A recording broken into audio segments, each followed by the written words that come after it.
No one believed this cat could ever trust again. Not the vets, not anyone. And then, he saw it. He looks like the perfect cat, until you try to touch him. Marmalade sits at the front of his cage, bright orange fur, golden eyes. He meows sweetly at everyone who passes. People stop. They smile. They reach toward him. Then he attacks. The shelter on Elm Street has seen difficult cats before. Ferals, strays, traumatized animals. But Marmalade is different. He breaks the rules. Aggressive cats hide. They hiss from corners. They warn you to stay away. Marmalade does the opposite. He invites you in. He purrs. He rubs against the bars. Then the moment fingers reach inside, he transforms. Claws, teeth, lightning strikes. 5 volunteers learned this the hard way. 5 trips to the first aid station. Daniela Rojas runs this shelter. 12 years on the job. She thought she understood cats. Marmalade proves her wrong every single day. It makes no sense, she tells Dr. Stone at their morning meeting. Describe the behavior again. He acts friendly, genuinely friendly. Tail up, slow blinks, purring. And then, the second someone reaches for him, he explodes, like a switch flips. Dr. Stone frowns. Something is triggering him. We tested everything. Different volunteers, different approaches. Nothing correlates. Has anyone successfully touched him? Daniela shakes her head. Not once. This cat trusts no one. Before we continue with this story, do not forget to like and subscribe. It really helps the channel grow. You will not believe what they discover later. Marmalade arrived 4 weeks ago. A family surrendered him. Daniela remembers the intake interview.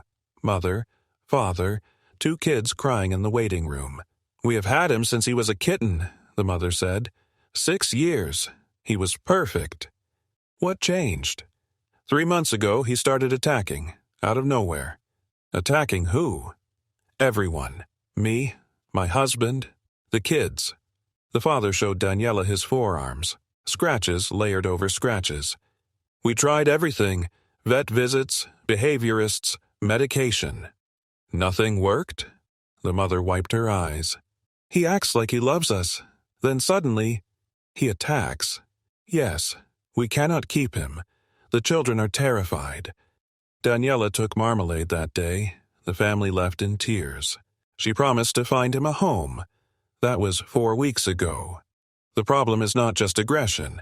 The shelter can work with aggressive cats. The problem is the deception. Marmalade fools everyone. He looks adoptable, acts adoptable. People fall in love instantly. 3 families tried to adopt him in the first week. The Hendersons lasted 4 hours. Marmalade attacked their teenage daughter. He was purring on her lap, Mrs. Henderson said. Then she tried to stroke him. What happened? He went for her face. She needed 6 stitches. The Thompsons made it to dinner time. He shredded Mr. Thompson's hand. I was just putting down his food bowl. He seemed so happy to see me. The Williamsons did not even make it home. He exploded in the car. My wife was scratched many times. We drove straight back. All 3 families said the same thing. He seemed so sweet. Then he went crazy. Word spread through the rescue community. Marmalade became infamous. The orange cat who tricks you. The cat who trusts no one. Adoption applications stopped coming. Nobody wanted the gamble. Daniela refused to give up. She brought in Jack, the shelter's most experienced handler. 20 years working with animals. Calm as stone. Let me observe him first, Jack said. He sat outside Marmalade's cage, did not move, did not speak. Marmalade approached the bars, meowed, rubbed his face against the metal. His purr filled the corridor. He genuinely wants connection. Jack said quietly, This is not an act. Then why does he attack? Let me find out. Jack reached toward the cage, slow, deliberate, telegraphing every movement. Marmalade's demeanor shifted instantly. Ears back, pupils wide, his body coiled like a spring. Jack stopped, waited, did not complete the reach. Marmalade slowly relaxed, returned to purring. "Interesting," Jack said. He reached again. Same reaction. Stopped again. They repeated this dance for 30 minutes. Reach and stop. Reach and stop. "He triggers before contact," Jack observed. "The intent to touch is enough." "So how do we get past it?" "I do not know. I have never seen this pattern before." Jack tried for another hour. Nothing worked. The moment his hand got close, Marmalade prepared to strike. "I am sorry, Daniela. This cat trusts no one, and I do not know how to change that." Another expert, another failure. Few days later, a professional animal behaviorist visited the shelter. Dr. Amanda Lewis had worked with aggressive animals for 20 years. Lions, bears, wolves. "A house cat should be simple," she said confidently. Daniela led her to Marmalade's cage. The orange cat perked up immediately. He meowed, rubbed against the bars. His eyes sparkled with apparent affection. "Gorgeous animal," Dr. Lewis said. "What is the issue exactly?" "Try to pet him." Dr. Lewis reached toward the cage. Confident. Experienced. Marmalade struck like a viper. 3 deep scratches appeared on her wrist. "What the hell?" She yanked her hand back. Marmalade was already purring again, rubbing the bars, acting innocent. "That is the issue," Daniela said. Dr. Lewis stared at the cat. "I have never seen anything like this." She bandaged her wrist, studied Marmalade for another hour. Same result every time. Friendliness followed by violence. "It is almost like 2 different animals," Dr. Lewis said. "What do you recommend?" She hesitated. "Honestly, this cat trusts no one. I do not think he can be rehabilitated. So, euthanasia. That might be the kindest option for everyone." Dr. Lewis left her card, offered condolences, drove away. Daniela stood alone in the corridor. Marmalade meowed at her sweetly. She could not bring herself to look at him. Tommy, one of the younger volunteers, came up with an idea the following week. "What if we try gloves?" he suggested at the morning meeting. "Gloves?" "Thick leather gloves. He cannot hurt us through those." Daniela considered it. "Worth a try." Tommy approached Marmalade's cage wearing heavy-duty work gloves. Marmalade's reaction was immediate and different.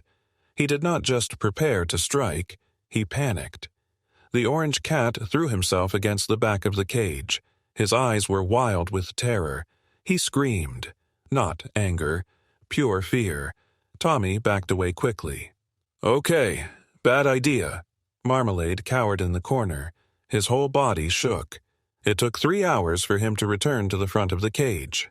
"Gloves make it worse," Daniela noted. "Much worse."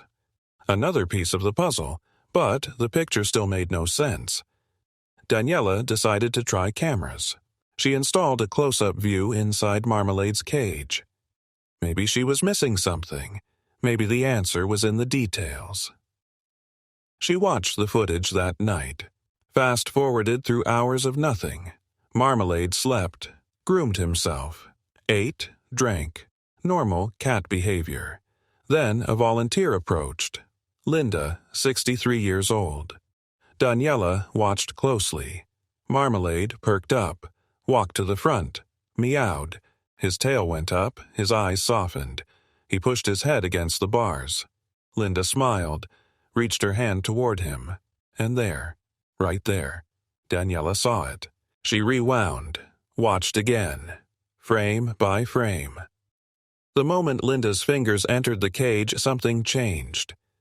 Marmalade's pupils dilated, massively, in a split second. His ears flattened, his body tensed. Then the attack. But here was the strange part. His eyes stayed fixed on Linda's hand. Not her face, not her body, just her hand. Daniela rewound again, watched a different volunteer. Same pattern. Marmalade was friendly until the hand appeared. Then he targeted the hand specifically. She thought about the gloves, the extreme reaction, the terror, something about hands, something specific. "What happened to you?"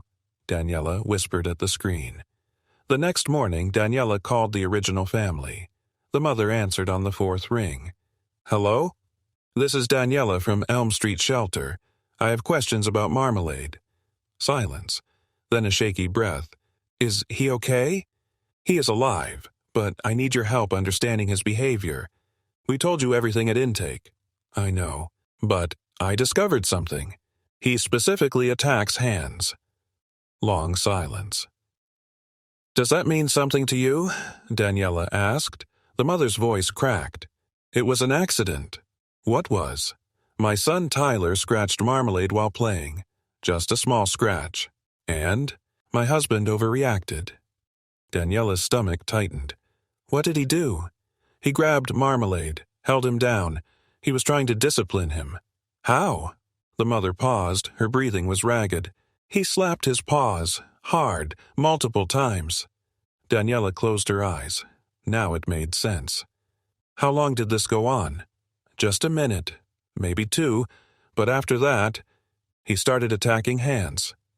Any hand that came near him, yes." Daniela remembered the gloves. "Did your husband wear gloves?" "Yes, work gloves. He did not want to get scratched." The final piece clicked into place. Gloves triggered pure terror. Bare hands triggered defensive aggression, both connected to the same trauma. "Why did you not tell us this at intake?" Daniela asked.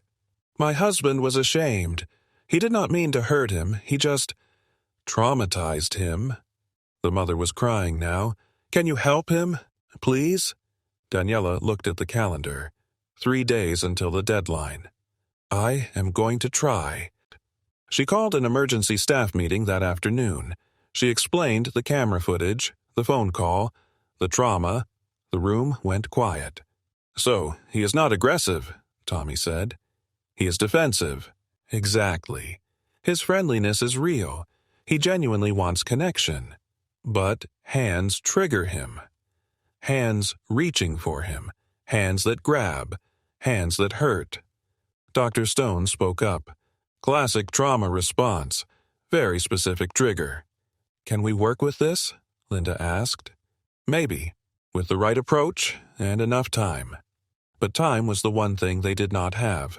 The shelter had limited space. The euthanasia list was final.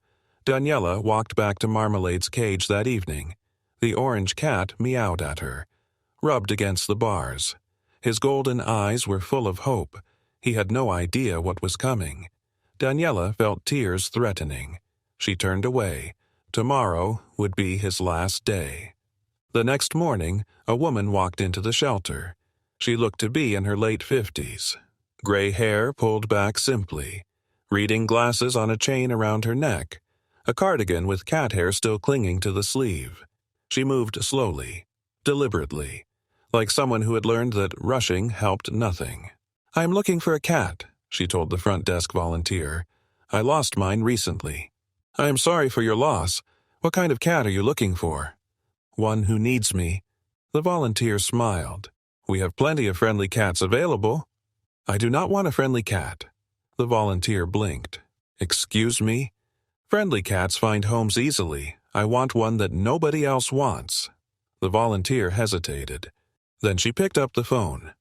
"Daniela, there is someone here you should meet." Daniela came to the front desk, studied the woman carefully.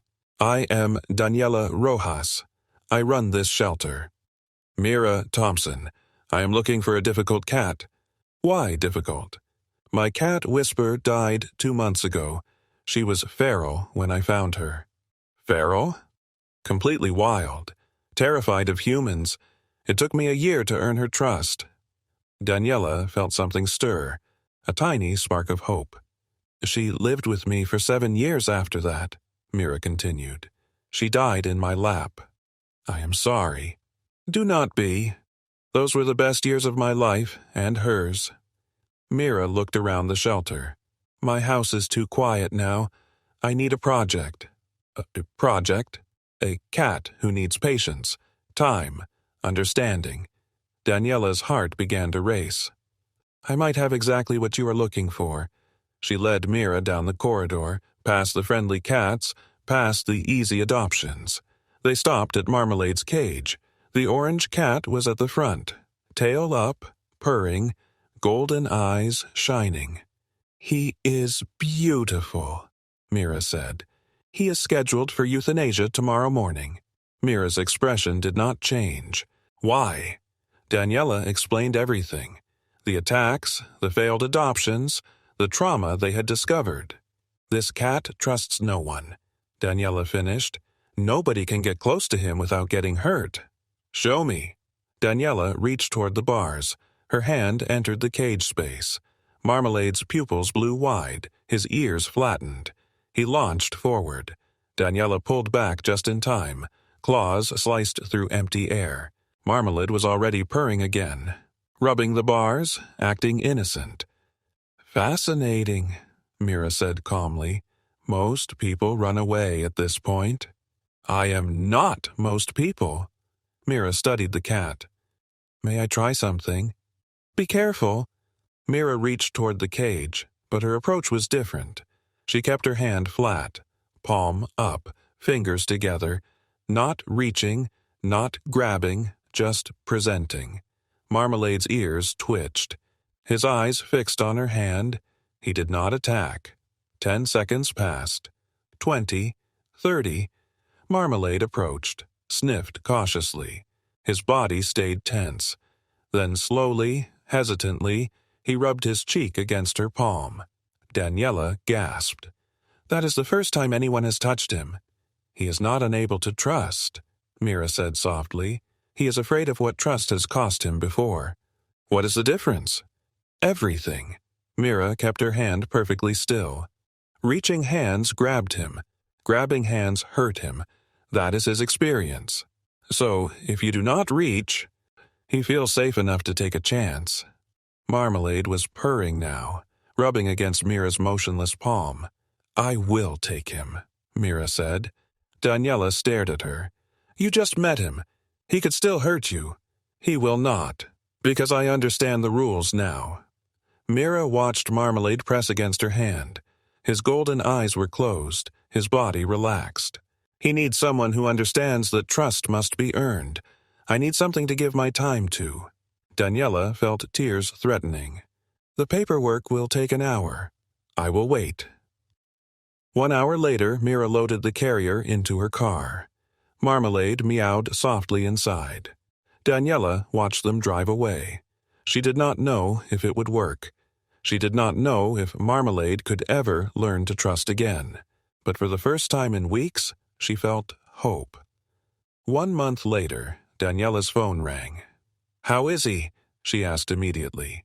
Mira laughed. Come see for yourself. That weekend, Daniela drove to Mira's cottage. She found them in the garden. Marmalade was on Mira's lap. His orange fur glowed in the sunlight. Watch this, Mira said. She reached down, slowly. Hand flat, palm up. She stroked his head. He leaned into her touch, purred loudly. How? Daniela breathed. Patience. Consistency. Never grabbing.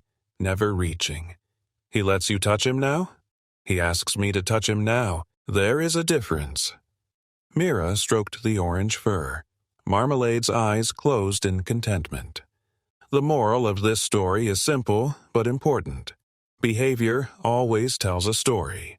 Aggression often masks fear. The animals who seem unlovable usually need love the most. Every creature deserves someone willing to understand. Thank you so much for watching. Your likes, comments, and subscriptions mean the world to me. They inspire me to keep bringing you more incredible stories.